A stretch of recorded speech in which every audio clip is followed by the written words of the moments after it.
You all need to pray for me this evening because I've got a script, but the honor that I have to introduce these members is beyond words. And what this organization stands for is so critically important. These youngsters that you just saw up here, that's what it's about. And so I'm going to do my best to stay to the script so that we don't lose time, but y'all pray for me now. And also, let me tell you, Carrie Hessler-Redlett was an incredible Peace Corps director.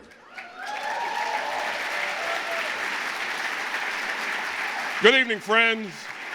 It is an absolute honor to lead our first tribute tonight, and a USGLC first, honoring an entire congressional caucus. And I can't think of a group of more deserving honorees. After the midterm elections sent the largest number of freshman class veterans to Congress in more than a decade, the four-country caucus was formed. Tonight, we recognize all 20 members of this historic caucus. They are Democrats and Republican, all distinguished military veterans who are putting country before party, committed to working together to solve tough problems, promote civility, and advance American leadership and engagement in the world. And they have already become a leading voice on national security and foreign policy. At a time when it can feel like the partisan divide in our country is growing, for these members, politics really does stop at the water's edge. And to their commitment to diplomacy and global development is so very clear.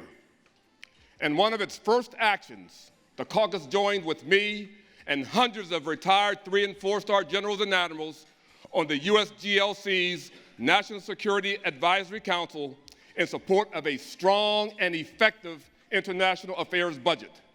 I was proud to stand with them at the U.S. Capitol. Following our presentation to the full caucus members, USGLC board member and former Deputy Whip, Representative Peter Roscom, will moderate a discussion with the four-country caucus leadership. But first, here is a brief look at the caucus's impressive first year. 2 Democrats, 2 Republicans. These 4 members of Congress are the leaders of the newly formed 4-country caucus. All 4 of them, like the rest of the caucus, have served in the military. There's 20 of us. We are about mission. We are about country. Coming together, using that common ground based on our service. 30 years in the Air Force. Don't remember ever hearing, are you Republican or are you a Democrat? It is really crucial that we do everything that we can to lead by example. That's the ethos that we're bringing. And that is why I believe that we cannot continue to have a go-it-alone attitude when it comes to our foreign policy. As a Green Beret serving from West Africa to multiple combat tours in Afghanistan, our diplomats are critical. So I take great responsibility of making sure that my people in my community understand the importance of the State Department. We must follow the advice of every single military member that came in front of the House Armed Services and said we have to support diplomacy. We want what is best for our country. So we stand shoulder to shoulder with USAID, the Peace Corps, and other parts of our foreign assistance apparatus. And certainly as members of Congress, we fully support their agencies to be fully funded. I think that's an area where we can easily come to the table, have these types of civil conversations, which can lead to discussions about other topics. In the end, our Congress needs not just 20 of us, we need 435 people figuring out how to work together.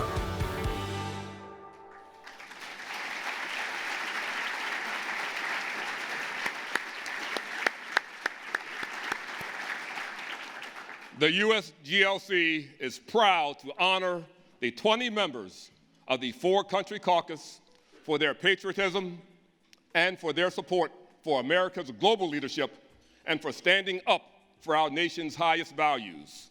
Please welcome to the stage the caucus co-chairs, Representatives Don Bacon and Jimmy Panetta, Vice Chairs, Representatives Chrissy Houlihan and Michael Waltz, and their fellow caucus members, Representatives Jim Baird, Gil Cisneros, Dan Crenshaw, Jason Crow, Mike Gallagher, Jared Golden, Adam Kinzinger, Connor Lamb, Elaine Luria, Brian Mast, Seth Moulton, Max Rose, Mikey Sherrill, Greg Stubbe, and Van Taylor. Ladies and gentlemen, the Four Country Caucus.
We've got 15 minutes to learn about these four people and what their unique vision is. So let's use the time wisely. I'll be kind of a disciplinarian to get us in and out because we don't have 16 minutes, if you know what I'm saying.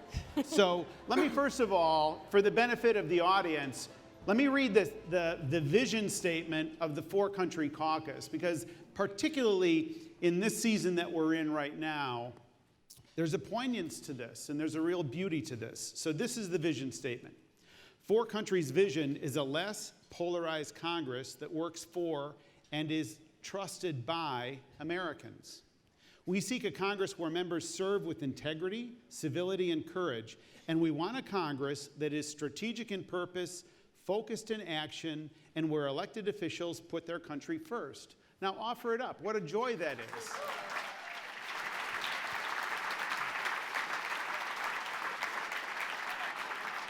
Now, it's interesting, when you look at the four bios of these individuals, you'll see that they've all come from a military background with different emphasis and different calls as it relates to running for public office, but now they all find themselves on a completely new battlefront, a completely new landscape that is unlike in some ways the U.S. military, but similar in some ways. So Congressman Bacon, coming from the heartland, coming from Nebraska, what is it about your experience and 30 years in the Air Force and retiring as a brigadier general? What is it that you see that translates from your time in the Air Force and that leadership role to what you see on Capitol Hill today?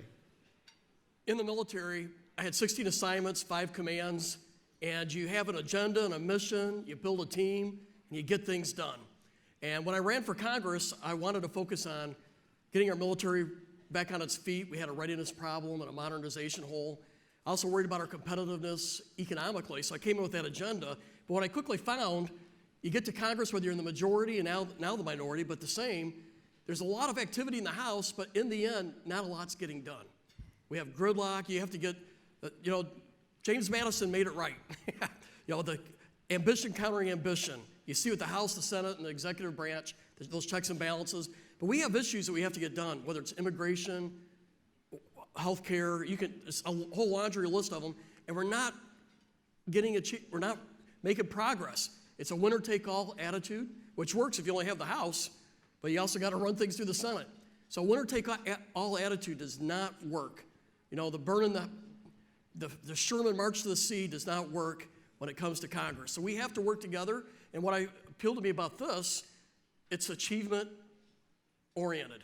We want to find areas of agreement, Republicans and Democrats, working together, finding whether, I may not get 100%, but if I can agree on 50% with Jimmy over here, we may be able to have a better chance getting this through the Senate and make some progress. And then next year we can do some more. So what I like about this, it's about getting things done for our country. Okay, let's build on that. Congressman Panetta, you come from the coast of California. Naval officer, prosecutor by background, problem solver. When you're interacting with your constituency and their eyes glaze over because they're seeing all this gridlock in Washington, what is it about your experience in the Four Country Caucus that translates back to your constituents in coastal California? Yeah, no, look, I think, Peter, you understand that obviously, although we're not seeing it and feeling it here tonight, outside this room it's a time of partisanship, especially when you turn on the TV. But I tell you, each time I go home, and each time I talk about the Democrats and Republicans that I work with on the Four Country Caucus, we get a standing ovation. People are yearning for bipartisanship. And it seems that the only time you see that on the national news, and I say this with all respect, is when a statesman or a politician is at a funeral that's been buried and they're attending their funeral. And to me, people want to see not just that things are getting done, people want to see that we can do it together. And you read that statement, that mission statement. Clearly, this group has proven that we've done something like that before. Therefore, we have the foundation upon which we can build and do something here in Congress together. And that's why I believe that this caucus is something that people like to hear about, they want to hear about, and now it's up to us to make sure they continue to hear about not just the membership, not just the 19 members, not just that we're a caucus, but that we're actually getting things done. And the work is cumulative. What you're describing then is something that can build on itself. Well done. All right, Congressman Waltz from Florida, your experience is unique in that you've, as a Green Beret, that we're all familiar with what it means to be a Green Beret and the nature of that challenge. We also know that you've had experience in the executive branch and in the legislative branch. Walk us through that sort of, that natural tension and how it is that the Four Country Caucus can speak into that tension. And by the way, your book, Warrior Diplomat, is available on Amazon. I'm just saying. Get his book. Thank you. Thank you. All Tell goes us to about charity. It all goes to charity. Well, I'll tell you, when I looked at running, the statistic that really jumped out at me was the fact that we've gone from a high in the 1970s of around 70% of the Congress were veterans to now we're at a record low at 18%. Record low in our nation's history, ever. And I'm convinced that that record low explains the record amount of dysfunction in many ways, because it's not necessarily the issues. We don't agree on every issue. We disagree on a lot of issues, but it's the ethos that we bring, because in the foxhole, the plane, the ship, nobody cares about race, religion, socioeconomic background. They certainly don't care about political party. It's about missions, about getting things done. And I think when we have that commonality of service, that we can disagree, we can strongly disagree, but we can also have a beer at night and say, compromise isn't a dirty word. I'll take 50% of something rather than 100% of nothing, because in combat and in business, you don't get the job done, really bad things happen. And it's the approach that we bring. So this organization, I'm convinced, should give you hope. And it's not just on issues, it's not just on legislation, frankly, it's also on leadership. My colleague and I, Jason Crow, who was here, jumped out of perfectly good airplanes together over Normandy on the 75th anniversary of D-Day. This group has come together and washed the Vietnam Memorial Wall after weeks of Mueller hearings and divisiveness. And tomorrow morning, we're going to come together and clean and rake the Korean War Memorial. Americans need to see that. And then just finally, in terms of specifically on your question on the executive branch, that's why you need, when it comes to aid, when it comes to diplomacy, our diplomats, our USAID officers, the folks that serve in the Peace Corps, those were our wingmen and women from Africa across the Middle East. It truly is, it's a buzzword to say whole of government. Well, we've lived it on the ground, and we bring those experiences into legislating. That's why getting us to go stand up with Kip Ward and say, heck no, we're not cutting our development aid budget. That puts soldiers in danger. Right on. Right? That's what keeps soldiers out of war. So the more dirt that you have under your fingernails and that you can bring to legislating, the better. And we're moving towards, as a caucus, we are moving towards national service so that we have all of that goodness, leadership, followership, teamwork, and the forcing function we had in our society in the past, moving forward for future generations. And I think that is what is going to make America be the greatest country that has ever been on this earth for future generations. All right, Representative Houlihan, let's pick up on that theme, that generational theme that we just heard about. Old, I think. Pardon me? Calling me old? No. I might be What I'm inviting you to is a discussion that's foreshadowing. In other words, what's the foreshadowing of the four-country caucus? If there's a generational legacy here, and we're really trying to think through how do we move from where we are to where we need to go. You're somebody who served in the U.S. Air Force. You've got a position on the Armed Services Committee. You've got a position on the Foreign Affairs Committee. So you're a person who is at the nexus of a lot of decision-making in this country.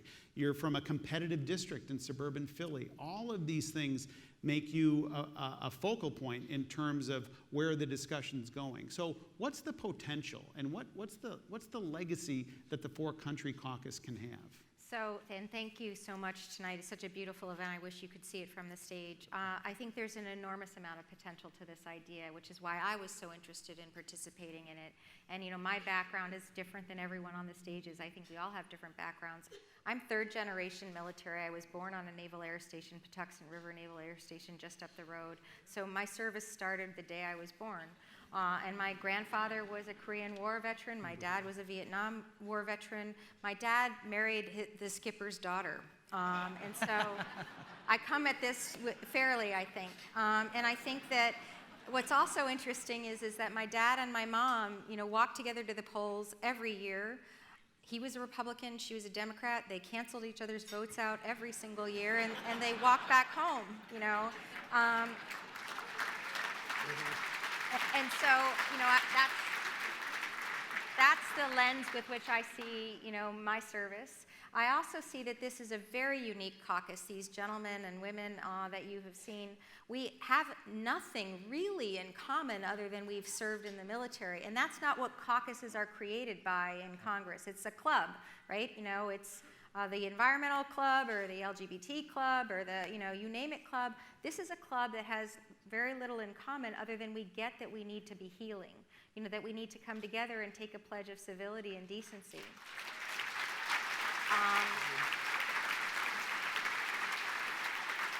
And so that's what we're doing. And I'm also fairly unique on the stage in that I did serve for a very brief time in the 80s and early 90s in the Air Force. And so compared to my dad and my grandfather and my 4 active duty cousins, I have a very shallow, you know, record of service in the military.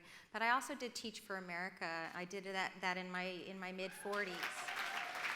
And service comes in many flavors, and one of the long-term aspirations of this group is first to find our common ground.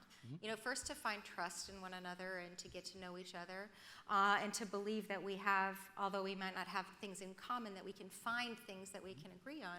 And then when we get there, our home run idea is this idea of service, right? Whatever it looks like, whether it's military, Teach for America, whatever, that we're coming together and finding that common ground. And the last thing I'll leave you with is in Teach for America, I taught chemistry.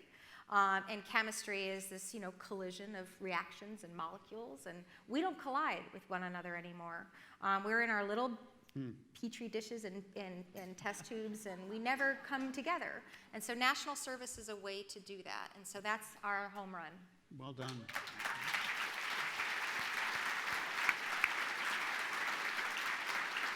I know our audience has enjoyed hearing from you, and I know that each of you in some ways have introduced yourself tonight to new people who haven't known about you, they've not known about your work, but the power of you all coming together in the Four Country Caucus is that your work is cumulative.